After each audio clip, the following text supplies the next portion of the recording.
वैद्य को चाहिए, गुरु को चाहिए, पिता को चाहिए कि अपने पुत्र से, अपने शिष्य से और रोगी से बैर ना करे, उनके भीतर जो रोग हैं, उनके भीतर जो दुर्गुण हैं, उनसे बैर करे। मनुष्य को भी चाहिए, आप जिससे प्रेम करते हो उससे बैर मत करो। कभी उसके दुर्गुण यदि दिख जाए कोई, तो उससे दूर मत हो, उसके अंदर जो दुर्गुण है उसको नष्ट करने का प्रयास करो। तो आप वास्तव में मनुष्य हो।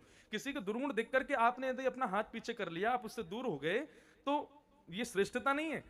लेकिन आप पीछे ही लग गए, बोले इसका ये दुर्गुण मैंने दूर नहीं किया, तो मैं इंसान का बात का, एक आदमी नहीं बदल पाऊंगा मैं। उसमें परिवर्तन करो, उसके दुर्गुणों को दूर करो। ये बात कौन समझा रहे हैं? शमीक ऋषि अपने पुत्र को समझा रहे हैं। बोले बेटा, तेने राजा परीक्षित को मरने का श्राप दे दिया। राजा परीक्षित में तो कोई दोष थोड़ी था, उनके अंदर एक दुर्गुण आया था, उसको दूर करना चाहिए था। तेने तो राजा परीक्षित को ही मार दिया। बहुत गलत, बहुत बड़ा अपराध कर दिया बेटा। और शमीक ऋषि भी क्रोधित हो गए और हाथ में जल लेकर के उन्होंने अपने पुत्र को श्राप दे दिया।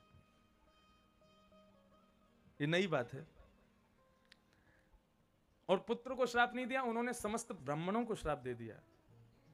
जो त्रिकाल संध्या नहीं करेगा, जो गायत्री पुरुषण नहीं करेगा, जो भगवत सेवा भजन नहीं करेगा, जो कम से कम 1 घंटा अपनी संध्या में अपने आप को नहीं प्रदान करेगा, ऐसे ब्राह्मण को मैं श्राप देने की शक्ति छीन हो जाए, ये श्राप देता हूं। वो श्राप नहीं दे पाएगा। यदि ये श्राप नहीं दिया होता तो हमारे वृंदावन में गली गली में ब्राह्मण है, सबके बालक हाथ में जल लेके घूमते रहते। ला भाई 5 लाख रुपए तो नहीं श्राप दूं तुझे मैं। ब्राह्मण अगर क्रोधित हो जाए, अगर जन्म से ब्राह्मण है, उसके अंदर केवल उसका एक गुण है जिसका प्रभाव हो सकता है, उसका क्रोध। उसके क्रोध से इतना हो सकता है कि एक आध दिन आपको भगवत दर्शन नहीं होगा, एक आध तीर्थ यात्राएं जो आपकी होंगी वो नहीं हो पाएंगी। तो कुछ तो प्रभाव होगा ब्राह्मण का।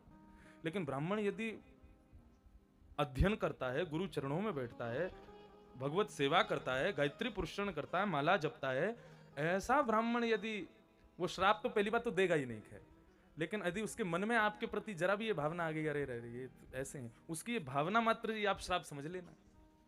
ये मैं नहीं कह रहा हूं, शास्त्र कहते हैं, हमारी भागवत जी कह रही हैं इस बात को।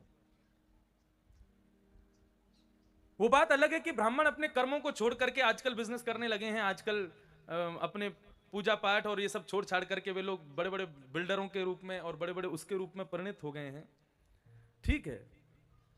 लेकिन फिर भी ब्राह्मण को कुछ कृत्य तो अपने निभाने चाहिए, जैसे कि शिखा।